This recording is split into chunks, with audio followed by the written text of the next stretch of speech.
بیچاری کئی روز سے دم توڑ رہی ہے، ڈر ہے خبر بد نہ میرے منہ سے نکل جائے، تقدیر تو مبرم نظر آتی ہے ولیکن پیران کلیسا کی دعا ہے کہ یہ ٹل جائے۔ تو پہلی بات میری ختم ہوئی، عالمی نظام خلافت دنیا کی تقدیر مبرم ہے، ہو کر رہے گی، اس میں کسی صاحب ایمان کو کوئی شک، کوئی شبہ، کوئی ریب نہیں ہونا چاہیے۔ البتہ اس کا اب دوسرا پہلو کیا ہے، اس کا آغاز کہاں سے ہوگا؟ پہلی بات تو یہ، ہمارے بعض لوگوں کے ذہنوں میں، سادہ دل لوگ وہ سمجھتے ہیں کہ پوری دنیا میں ایک ہی دفعہ آ جانی چاہیے۔ یہ کوئی علاقائی خلافت تو نہیں ہو سکتی، خلافت تو عالمی ہوتی ہے۔ ان سے میں کہتا ہوں عالمی خلافت کب تھی جناب؟ یہ تو نہ خلافت راشدہ میں عالمی تھی، کیا ہندوستان شامل تھا اس میں؟ کیا چین شامل تھا؟ کیا یورپ شامل تھا؟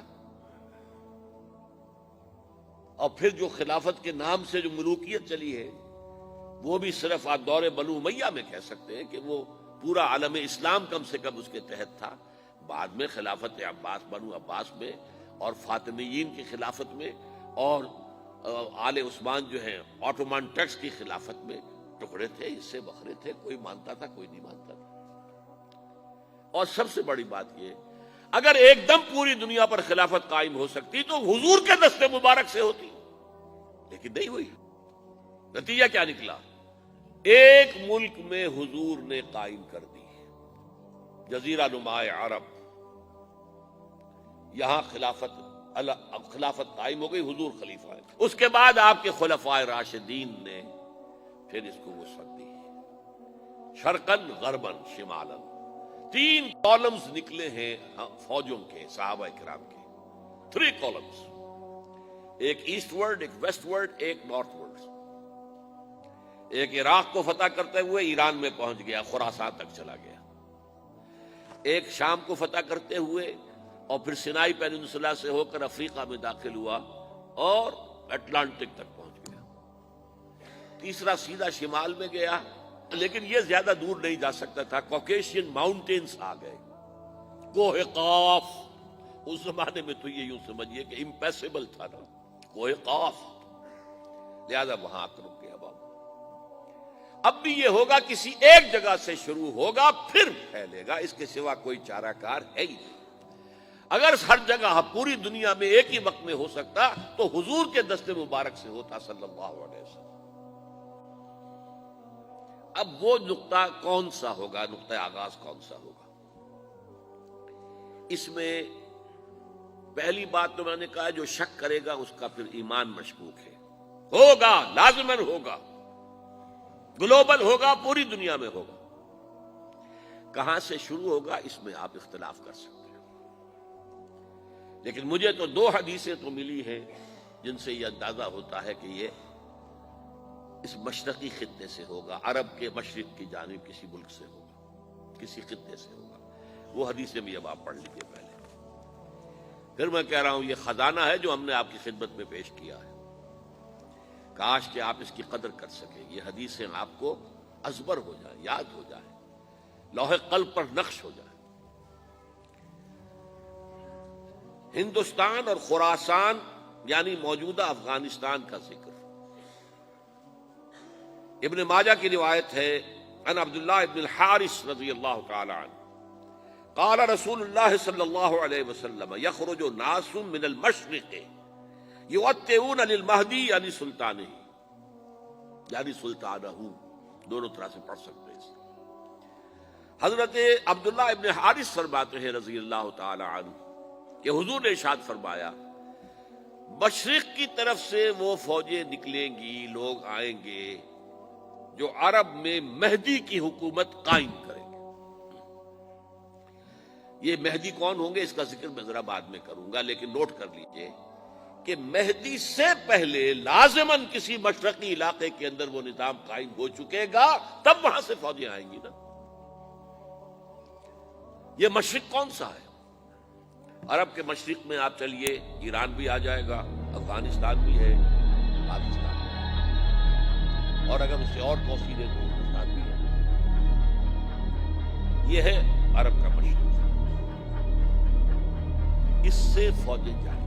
But clearly Afghanistan is in the heart of Khorasan. کسی جگہ پر The Prophet said, when you see the black flags coming وہاں سے فوجیں from the direction of Khorasan, go and join that army. That army has already started its march. اب دوسری حدیث، یہ سنن ابن ماجہ کی حدیث تھی جو میں نے آپ کو سنائی، آپ نے پڑھی۔ دوسری، عن ابی ہریرہ رضی اللہ تعالی عنہ، یہ ترمذی شریف کی روایت ہے، قال قال رسول اللہ صلی اللہ علیہ وسلم یخرج من خراسان رایات سود لا يردها شیء حتی تنصب بایلیا، خراسان کے علاقے سے سیاہ جھنڈے لے کر فوجیں آئیں گی، ان کا رخ کوئی موڑ نہیں سکے گا، ان کو پیچھے پھیر نہیں سکیں گے کوئی بھی، یہاں تک کہ وہ یروشلم میں جا کر جھنڈے نصب کر دیں گے۔ ایلیا حضور کے زمانے میں یروشلم کو کہتے تھے۔ یہ یروشلم تھا جب حضرت سلیمان کی حکومت تھی اور یہاں پر معبد سلیمانی، ہیکل سلیمانی قائم ہوا، پھر یہ یروشلم ہی رہا ہے تاریخ میں، یہاں تک کہ سن 70 عیسوی میں جب ٹائٹس رومی جنرل نے اس کو گرایا، ختم کیا، سیکنڈ ٹیمپل گرا دیا اور یہاں سے یہودیوں کو کہا نکل جاؤ یہاں سے، کوئی یہودی باقی نہیں رہا، تب بالکل تہو بالا برباد کر دیا۔ اس کے کوئی 150 سال بعد ہیڈریان، رومن ایمپرر ہیڈریان، اس نے پھر دوبارہ آباد کیا اس شہر کو۔ 150 سال تک یہ بالکل بنجر اور بالکل غیر آباد پڑا تھا۔ اب ہیڈریان نے جب آباد کیا تو اس کا نام ایلیا رکھا، اب یروشلم نام نہیں تھا، تو حضور کے زمانے میں پھر اس کا نام ایلیا تھا۔ اور اب اس سے کیا معلوم ہو رہا ہے کہ یہ یروشلم مسلمانوں کے قبضے سے اس وقت نکلا ہوا ہوگا، ایک دفعہ پہلے نکلا تھا، سن 1099 عیسوی میں مسلمانوں کے ہاتھ سے نکلا، کروسیڈرز عیسائیوں نے آ کر اس کو قبضے میں کیا، لاکھوں مسلمانوں کو مارا، قتل کیا۔ اس کو 1187 عیسوی میں واپس لیا ہے، کس نے لیا ہے؟ صلاح الدین ایوبی کرد۔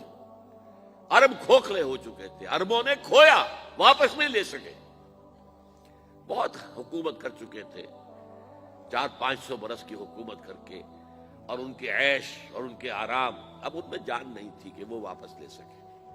واپس لینے والا گرم کرد خون تھا، صلاح الدین ایوبی۔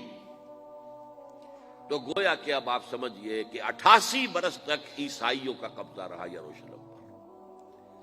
اب 1967 میں یہودیوں نے قبضہ کیا ہے، اور اب 38 برس تو ہو گئے، 88 نہیں تو 38 برس تو ہو گئے، لیکن وہ دور آئے گا کہ اب پھر لیں گے، لینے والے عرب بھی نہیں ہوں گے، خراسان کے علاقے سے فوجیں آئیں گی۔ یہ خراسان کیا تھا؟ ایلیا تو میں نے آپ کو بتا دیا، یروشلم کا نام ہے۔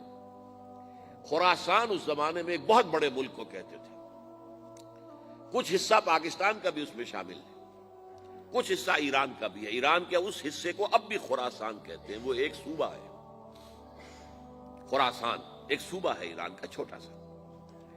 پاکستان میں خاص طور پر یہ جو علاقہ مالا کنڈ ایجنسی کہلاتی ہے، اس سے اوپر جتنا علاقہ ہے، اور یہ جو واخان کی ایک پٹی آتی ہے اوپر، واخان افغانستان کی ایک پٹی سی دم سی چلی آتی ہے جو جا کر چائنا کی سرحد سے مل جاتی ہے، یہاں سے لے کے یہاں تک یہ جو مالا کنڈ کا وہ درہ ہے اور پہاڑ ہے، یہ بھی خراسان کا حصہ ہے۔